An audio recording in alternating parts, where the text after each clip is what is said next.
Chairman Rush, for holding the hearing today on your important legislation to address the reliability and security of our nation's energy infrastructure. The need for today's hearing and legislation is driven by recent events. We all watched with concern last February as Winter Storm Uri devastated natural gas infrastructure in Texas, contributing to widespread power outages and significant loss of life, and some members of this committee even experienced the events firsthand. In the wake of the Texas power crisis, we held multiple oversight hearings. We learned that the power outages were caused in part by inadequate natural gas fuel supply and delivery, as well as Texas's failure to establish meaningful winterization and other standards to ensure reliable natural gas delivery. And those findings were corroborated by a recent joint report on Winter Storm Uri from the Federal Energy Regulatory Commission and the North American Electric Reliability Corporation. Among other things, this joint report concluded that, and I quote, generating unit outages and natural gas fuel supply and delivery were inextricably linked during the storm. The report recommended that a working group consider whether Congress should vest a single agency with responsibility for ensuring pipeline reliability. So I want to commend Chairman Rush for taking those recommendations seriously and introducing H.R. 6084, the Energy Product Reliability Organization Act. While members here today may have different perspectives on how to best protect our country from emerging threats, it's clear to me that the status quo is insufficient and Congress must act to ensure the reliability of our energy infrastructure.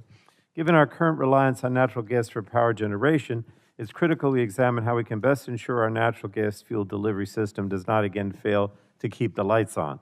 Unfortunately, Winter Storm Uri did not cause the only major fuel supply reliability failure last year. In May, cyber criminals attacked the Colonial Pipeline Company's business systems, ultimately halting delivery of more than 2.5 million barrels of petroleum products daily for several days. And this major disruption caused gasoline shortages across 17 states and the District of Columbia. The pipeline was restarted within 5 days thanks to leadership from the Department of Energy, but the cyber attack laid bare the vulnerability of our pipeline infrastructure. Chairman Rush's bill places the authority to issue cybersecurity standards where they should be, with energy experts who have a vested stake in the security of our power infrastructure. In 2005, after the California energy crisis and the 2003 blackout in the Northeast, raised concerns about the continued reliability of our electric infrastructure. And this committee responded in a bipartisan manner. We worked to create an electric reliability organization to oversee the bulk power system. By all accounts, Americans enjoy greater electric reliability because of it. Today, we're again confronted with events that shine a light on the inadequacy of our current regulatory regime.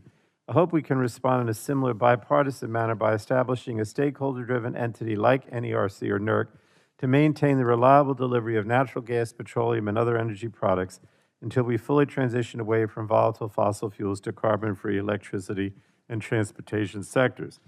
Now, this bill, Chairman Rush's bill, is of vital importance, and today's hearing provides committee members an opportunity to learn more about the scope and necessity of an energy product reliability organization.